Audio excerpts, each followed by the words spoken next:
Hi guys. Hey, we were going to upgrade our aquaponics system, and I needed a new pump, and I needed a pump that's reliable. And I found this VIVOSUN 660GPH 40W Submersible Pump, and I love VIVOSUN. I use it a lot of their products, and I mean they put together some good stuff. I mean, look at this. I mean, that's sturdy. It's going to get down into the tank. It's going to bring up all my nutrients for my plants, so my plants are going to grow wonderful. And one of the things that I like, it's quiet, ultra quiet, and it's corrosion resistant. I mean, really nice, and it doesn't take up a lot of space.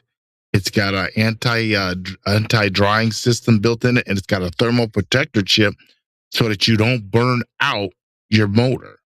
So I mean, it's awesome. It's got rubber pads on it. It comes with the fittings. And like I said, it's 660 gallons per minute, or actually per hour, sorry, per hour. So VIVOSUN 660. It's a nice one. Try it out on Amazon.